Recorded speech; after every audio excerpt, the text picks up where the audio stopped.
Hello everybody, welcome to mystic motivation 1111। मेरा नाम राबिया सलीम है और आज हम बात करेंगे दो एक्सेप्शंस के बारे में। Two exceptions to the no contact. When should you break the no contact? आपको नो कॉन्टैक्ट कब ब्रेक करना चाहिए, इसके ऊपर हम बात करेंगे। सो इसमें दो एक्सेप्शंस हैं जिसमें आप ब्रेक कर सकते हैं।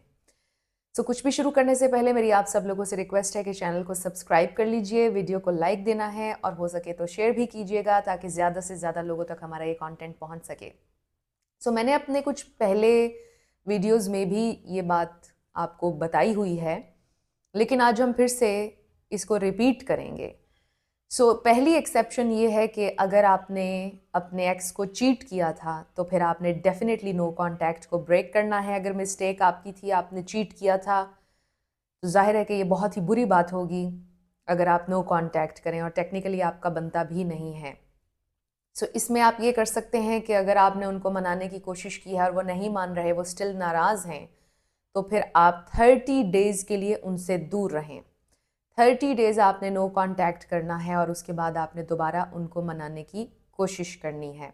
बट अगर वो फिर भी नहीं मान रहे तो मे बी फिर आपको उनसे मूव ऑन करना चाहिए। मे बी वो दोबारा आप पर ट्रस्ट नहीं करना चाहते हैं, इसलिए आपको फिर मूव ऑन करना होगा।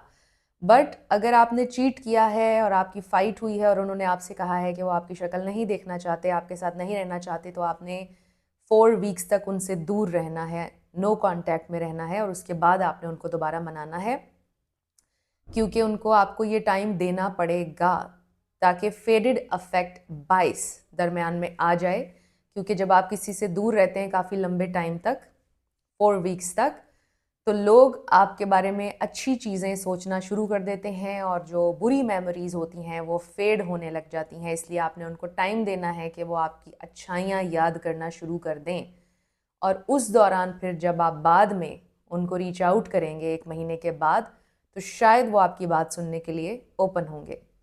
अब दूसरी एक्सेप्शन ये है कि अगर आपने उनको फॉर ग्रांटेड लिया, क्योंकि इस वजह से भी बहुत सारे ब्रेकअप्स होते हैं। अगर सामने वाला इंसान आपको फॉर ग्रांटेड ले रहा हो, तो अगर आपने उनको फॉर ग्रांटेड लिया तो भी आपने उनको मनाना है, उनसे सॉरी करना है। अगर वो फिर भी नहीं मान रहे हैं तो आपने फिर से उनको 1 महीने का नो कॉन्टैक्ट देना है और उसके बाद आपने उनको फिर से मनाना है। आपने उनका हाल चाल पूछना है और अगर आप उनसे मुलाकात करें तो आपने उनको ये बताना है कि आप एक्नॉलेज करते हैं इस बात को कि आपने उनको फॉर ग्रांटेड लिया, और अब आप उन सारी चीज़ों को, अपने मिस्टेक्स को सही करने की कोशिश करेंगे और आपके एक्शंस में रिफ्लेक्ट होना चाहिए। जो कुछ भी आप करते हैं उसमें रिफ्लेक्ट होना चाहिए कि आप वो सारी मिस्टेक्स दोबारा नहीं कर रहे हैं जिसकी वजह से उन्होंने आपसे ब्रेकअप किया था। अगर आप उनको टाइम नहीं देते थे, आपने उनको टाइम देना, आपने मेक श्योर करना है कि आप उनके लिए टाइम निकालें। अगर आप उनसे मिलने के प्रोग्राम नहीं बनाते थे तो आपने मेक श्योर करना है कि आप उनके लिए टाइम निकालें मिलने का, उनके साथ कुछ ना कुछ प्लान करें ताकि आपके एक्शंस में नज़र आए कि आप ट्रूली सॉरी हैं और अब आप उनको फॉर ग्रांटेड नहीं लेते हैं, वरना दोबारा से ये सिचुएशन क्रिएट हो सकती है। ये हैं दो एक्सेप्शंस जिसमें आप नो कॉन्टैक्ट को ब्रेक कर सकते हैं।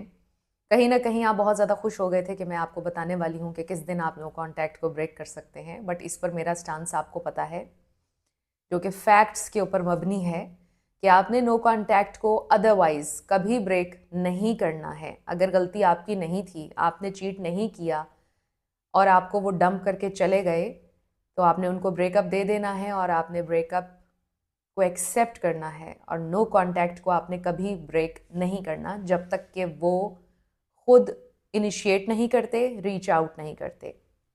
क्योंकि ये बेस्ट तरीका है ये जानने का कि किसी इंसान का आप में इंटरेस्ट कितना है। और अगर किसी ने रीच आउट किया ही नहीं, देन वाई बॉदर? ऐसे इंसान का आप वेट करें ही क्यों जिसने रीच आउट किया ही नहीं?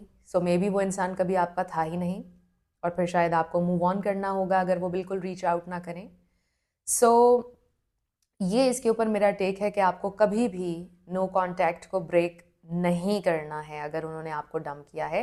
बट अगर आपने चीट किया है तो फिर आपने डेफिनेटली नो कॉन्टैक्ट को ब्रेक करना है। 1 महीने के बाद आपने उनको दोबारा मनाने की कोशिश करनी है। और अगर आपने उनको फॉर ग्रांटेड लिया था तो भी आपने उनको मनाना है। अगर नहीं मानते तो 1 महीने का टाइम दें उनको। उसके बाद फिर से रीच आउट करें, उनका हाल चाल पूछें, उनसे माफ़ी मांगें, उनसे मुलाकात करें। मुलाकात में ये रिफ्लेक्ट होना चाहिए कि आप सॉरी हैं और आप दोबारा से वो चीज़ें रिपीट नहीं करेंगे जिसकी वजह से उन्होंने आपसे ब्रेकअप किया था। सो शॉर्ट एंड सिंपल, बस ये 2 ही एक्सेप्शंस हैं जिसमें आप नो कॉन्टैक्ट को ब्रेक कर सकते हैं, जिसमें करना चाहिए आपको। इसके अलावा और कोई तीसरी बात नहीं है जिसमें आपने नो कॉन्टैक्ट को ब्रेक करना है। सो आई होप कि ये वीडियो आप लोगों के लिए हेल्पफुल था। अगर रहा तो मुझे कमेंट सेक्शन में बताइएगा। Thank you so much for watching this video.